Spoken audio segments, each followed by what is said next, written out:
Okay, namaste. Welcome to the best preparation. अब हामी आज भर्बहरुको प्रयोग र तिनीहरुको नेपाली मिनिङको कुरा गरौं। तपाईले I send भन्नुभयो भने पठाउँछु हुन्छ।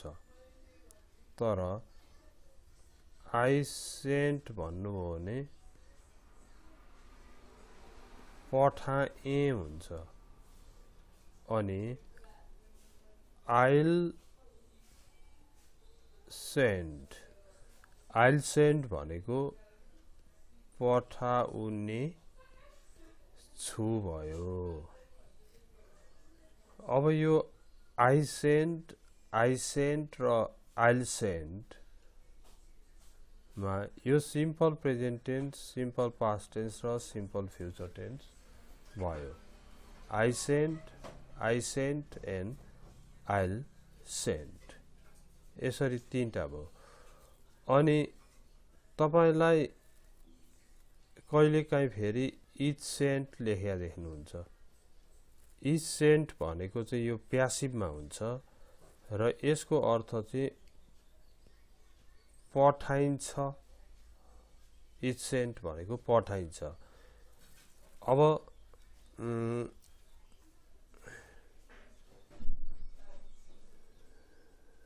अब तपाईले कुनै वस्तुलाई it is graded grade गरिन्छ and sent to the market। अब यो सेन्टेन्स देख्ने बित्तिकै अलिक फरक देख्नुहुन्छ। It is graded and sent to the market। यसलाई ग्रेड गरिन्छ र बजारमा पठाइन्छ। किनभने each sent भनेको के हो? पठाइन्छ हो। हेर्नु त, it is graded भनेको ग्रेड गरिन्छ and sent to the market र बजारमा पठाइन्छ भयो। ओके, अब I buy भनेको किन्छु भयो है। किन्छु भयो। I BOUGHT I bought भनेको किने भयो। अनि I'll buy भनेको किन्छु भयो। किन्ने छु अथवा किन्छु भयो। अब यो देख्नुहुन्छ जब तपाईलाई नौलो लाग्छ। is bought भनेको चाहिँ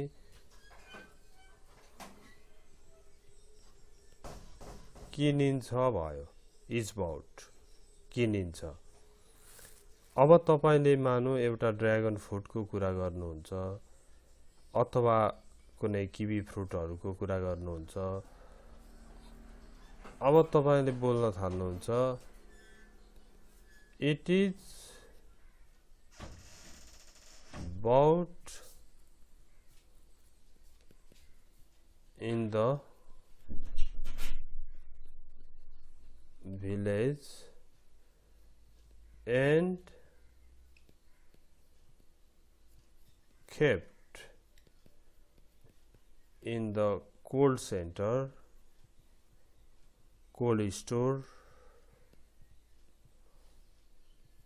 for the future use।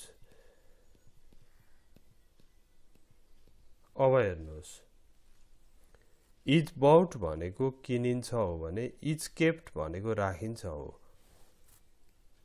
is KEPT kept भनेको राखिन्छ भयो। is kept। it is bought in the village गाउँमा किनिन्छ र kept in the cold store मा राखिन्छ। किन? for the future use भविष्यको प्रयोगको लागि राखिन्छ।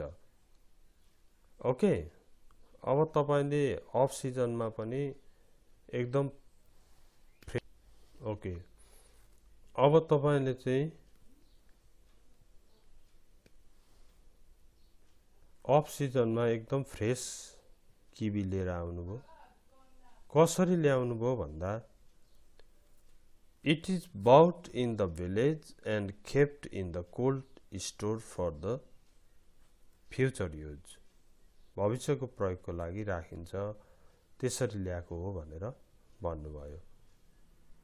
आज हामीले के गरिरहेका छौं भन्दा simple present, simple past, simple future plus passive voice.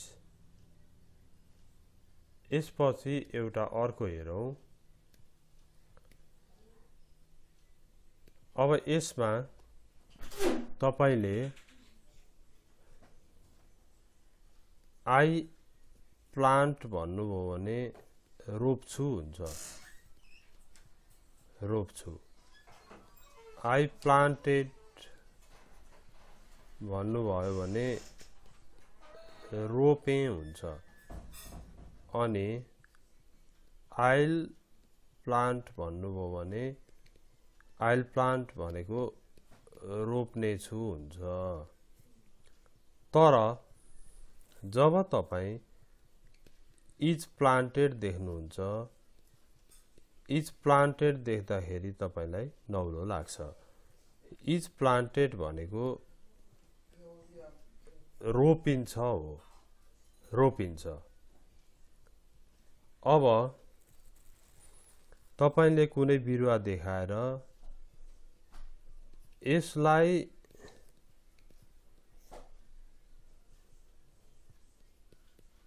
जाडो सिजनमा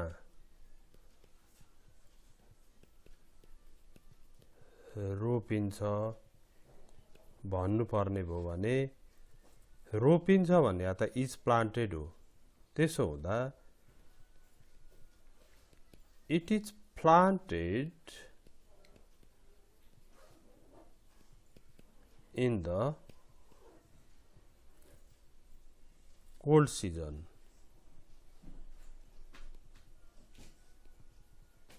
it is planted in the cold season.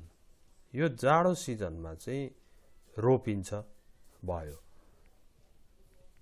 अब म रोप्छु भन्दा प्लान्ट भयो, रोपे भन्दा प्लान्टेड भयो, रोप्ने छु भन्दा विल प्लान्ट भयो। तर रोपिन्छ भनेर पनि त बोल्नु पर्यो। रोपिन्छ भनेर बोल्दा त इज प्लान्टेड हुँदो रहेछ। It is planted in the cold season. यो चाहिँ जाडो सिजनमा रोपिन्छ भयो। अब तपाई आफै जान्ने हुनु पर्यो र के काम गर्नुपर्छ भने तपाईले अब चाहिँ यस्तो हो भने मैले बुझे इज रिटर्न भन्यो भने लेखिन्छ हुँदो रहेछ, लेखिन्छ। इज सेन्ट भन्यो भने पठाइन्छ। It is sent to the head office for approval. अप्रुभलको लागि यसलाई हेड अफिसमा पठाइन्छ, पठाइन्छ। अनि इज गिवन भन्यो भने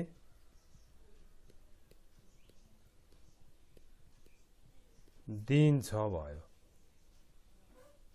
हैन? इज गिवन भनेको दिन्छ। अनि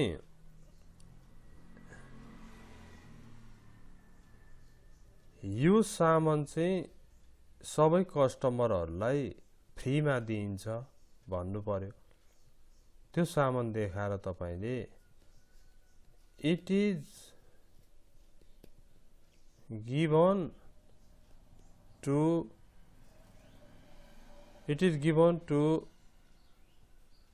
the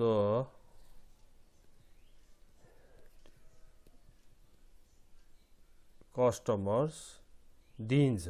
It is given to the customers free of cost. यो चाहिँ कस्टमरहरूलाई निशुल्क दिइन्छ. It is given to the customers free of cost. यो चाहिँ कस्टमरहरूलाई निशुल्क दिइन्छ. निशुल्क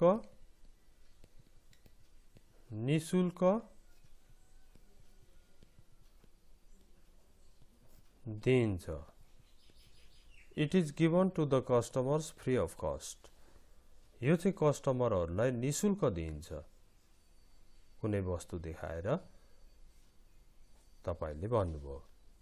कसैले तिर्न खोज्यो, you don't have to pay. तिर्नु पर्दैन. Because it is given to the customers free of cost.